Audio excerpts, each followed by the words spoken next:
All right, abalaba ETV Uganda, Howard XP representing yonna gye musinzira okutulaba. Thank you so much for watching. Mwena abatulabanga muri United Arab Emirates, Dubai, Abu Dhabi, Alain, Ras Al Khaimah, Sharjah.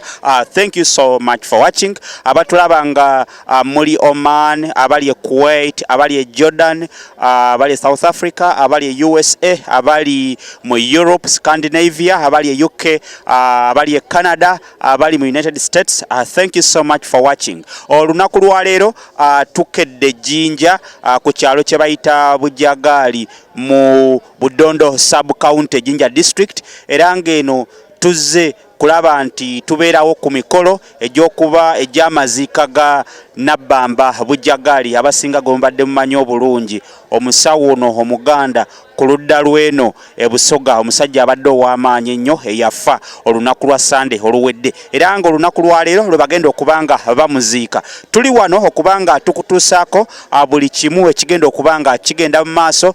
Tugenda kubanga tukutuusaako enteekateeka buli kimu nga bwe kitambula. Tugenda kubanga tutunuulira embeera, tugenda kubanga twogera n'abamu ku bakulu mu nzikiriza eno ey'obuwangwa batuwe endowooza zaabwe n'enteekateeka yonna nga bweyimiridde. Tugenda kubanga tukuwa abantu ssekinnoomu abali mu kitundu abamanyi ku Bujagali batubuulire bye bamumanyiiko. Tugenda kubanga tukuweereza nga tukuwa embeera yonna nga bw'enaaba etambula okuva kati paka emikolo we ginaggwera. Wade XP ge mannya, mwebale nnyo kutugoberera. Tugenda kubanga tubatuusaako embeera yonna nga bw'etambula. Thank you so much for watching. Wade XP is my name. Ku kamera nakoze ne Morris Fresh Eye. Thank you guys for watching. Mwebale nnyo.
Alright, ETV Uganda Ward XP representing tuli wano mu maka ga omugenzi Nabbamba Bujagali kati omugenzi era ng'ekigenda mu maaso osobola okukiraba abayimba ennyimba ez'obuwangwa oba abaswezi ennyimba ez'obuwangwa oziraba embeera ye yegenda mu maaso tugenda kubanga tukutuusaako buli kimu nga bwe kitambula enyimba zezo ze bayimba embeera ogiraba tugenda kubanga tukutuusaako ebisingako awo Ward XP gemanya we tuli wano abasamize bagezaako okutambuza omukolo nga bwe gutambula embeera ogiraba yonna tugenda kubanga tugikutuusaako Ward XP gemanya abafuuwa emmindi bazifuuwa mukolo gwa buwangwa bawerekera jjajja Bujagali abeno gwe bayita Budagaali bw'osala nodda eri mu Buganda bamuyita Bujagali nenga wano bamuyita Budagaali embeera yeno egenda mu maaso tugenda kubanga tukutuusaako buli kimu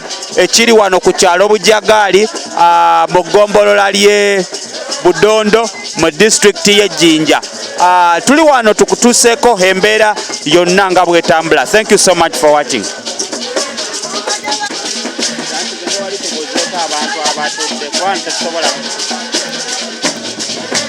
Okay, sound check.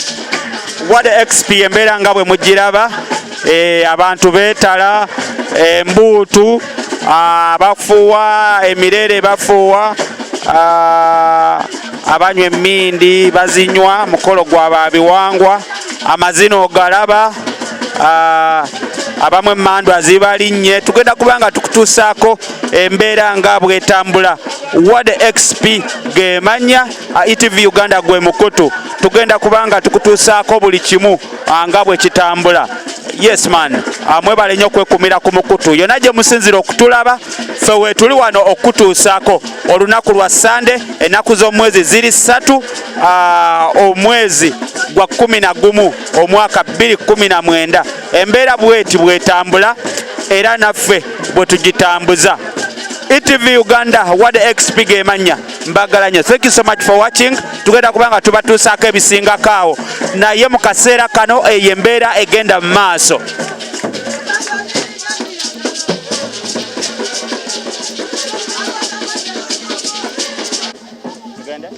Alright, ETV Uganda embeera yeno tugezaako kuwa ekifaananyi embeera nga bweri buli kimu nga bwe kigenda mu maaso.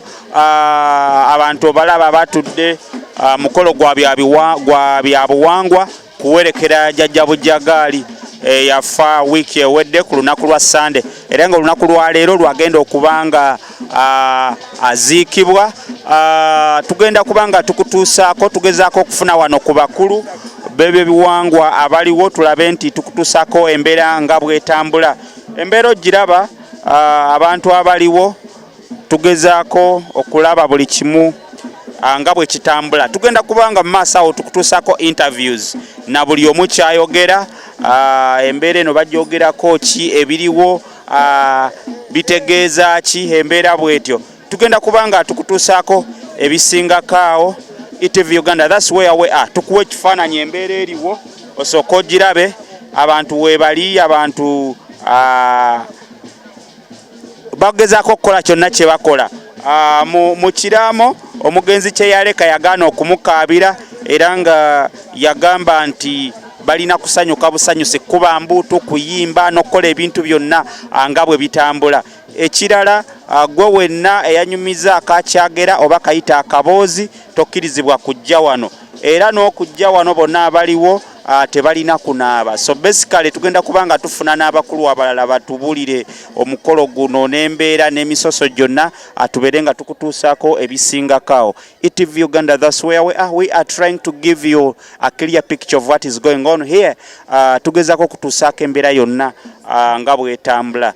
What XP gemanya ITV Uganda gwe mukutu ku kamera nkoze ne Morris Fresh Eyes atugezaako kuwa ekifaananyi the real picture of what is going on.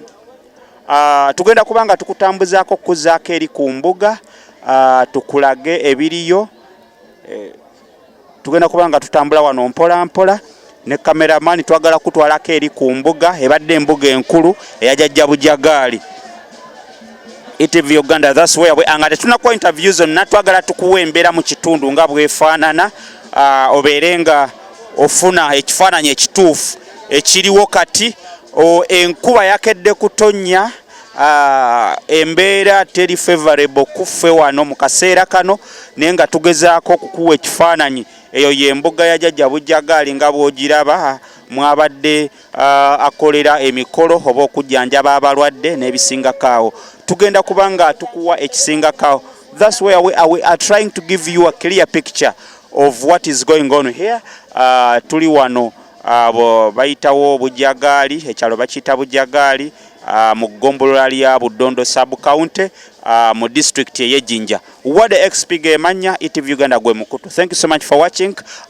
Katuberekerezeemu katono tugenda kubanga tubaddira tubawe ekifaananyi ekisingako awo. Mwebale nnyo, mwebalire ddala.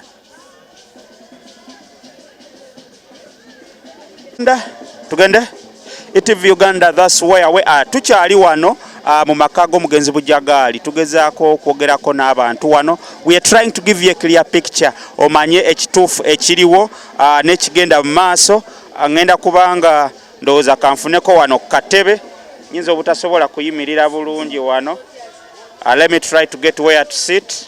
Njogereko n'omukulu wano.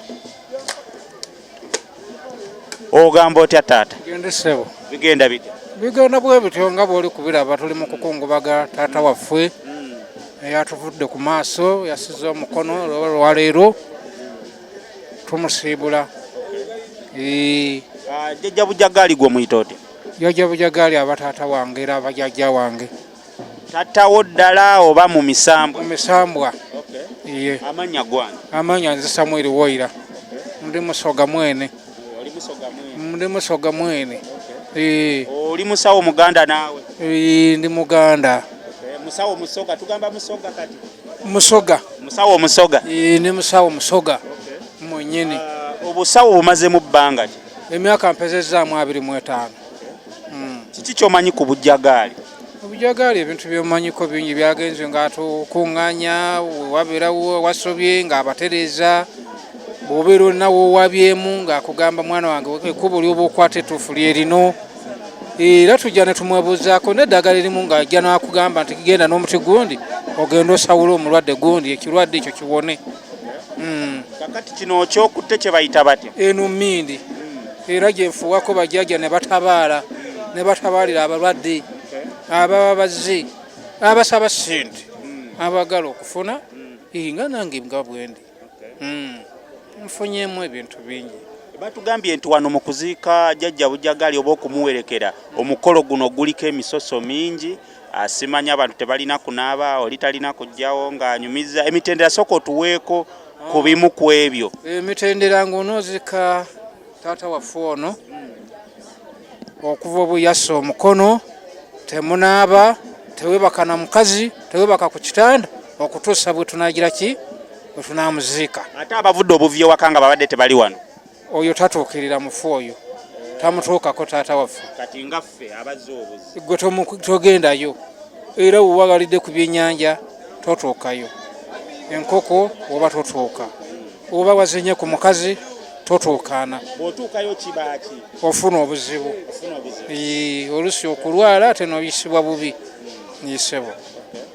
So kati omukolo guno kyekirala entegeka ziri zitya enteekateeka kyekiddako kati wano wetutuukidde ziri mu ssaawa 2 kati kyekiddako okuva kati enteekateeka eriwo ssaawa zino zakulongoosa ntaana wegenda okubeera n'abamatafaali baleete tulina okumuzimbira enju yagenda okubeeramu so si kubeera awo malaalo nti gabeera awo enkuba buli lwetonyanga egakuba n'ekifaananyi kye kirina okubeerako essebo era buli kimu enteekateeka zonna ziwedde ente balese 4 ezigenda okusalibwa embuzi 8 n'ebimu ebigenderwako wakuzikibwa ku ssaawa mmeka wakuzikibwa ku ssaawa 8 ezekiro kuba alina okumala ennaku ze 8 olwaleero luno lwe lw'omusanvu kati ku 8 toba toyingidde mu luli kiro kya leero luno leero lwe kiggwa ssaawa 8 kati okuva kati tewali kiriwo okuva ssaawa zino tera oli kulaba bali kwetegeka emmere bafumbye buli kimu era n'abatuuka n'abakulu abamu bali kujja bali mu kubo bajja wajja kubeerawo ng'okusaba nga bwe balaba ebiralalala nga bwe bakola mu nzikiriza endala wajja kubeerawo era kwa misana era n'abasamize bannaffe bwe bagenda okubuulira wano enjiri era webali bangi abavudde e Buganda kangulumira wasijja kumenya abantu bayitirivu abantu bangi abazze wano kuba Bateeso Balugwala Bakyoli Bagweri Balamogi Basiki Bagabula bonna bali wano ab'Ebutembe bonna bali wano Bonya bonna bali wano esebo. Alright, tweyanziza nnyo. That's where we are. Tugezaako kuwa ekifaananyi ekituufu batugambye jjajja Bujagaali wakuziikibwa ssaawa 8 ez'ekiro. We going to be here tugenda kubeerawo tukutuuseko ekifaananyi ekituufu na buli mbeera. Bw'olaba ne kanekanye mu nkoofiira eno eriko RP omugenzi Bujagaali. Yes, as a sign of respect n'okuweesa omukolo ekitiibwa. Nange nina okubeerawo mu njogereko nti twaliyo era twaliyo ddala okulaba nga embeera egendera ddala mu maaso. Wade XP gemanya ETV Uganda gwe mukutu. Thank you so much for watching. Mwena abatugoberera. Tugenda kubanga tubawo ebisingako awo mweyongere okubanga mutugoberera. Kindly share this video, subscribe, leave a comment, then tugende tulabe nga tubatusaako ebisingako awo. Mbagala nnyo.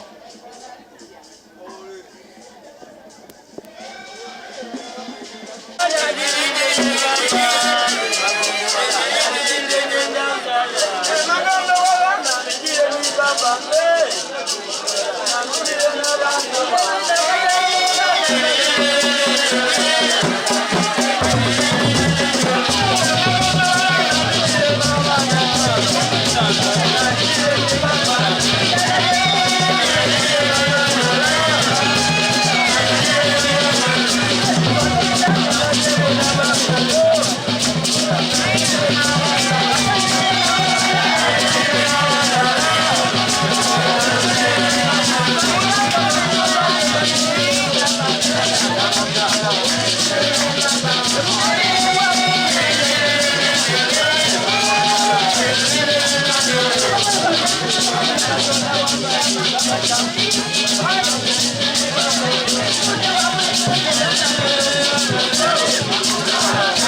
you.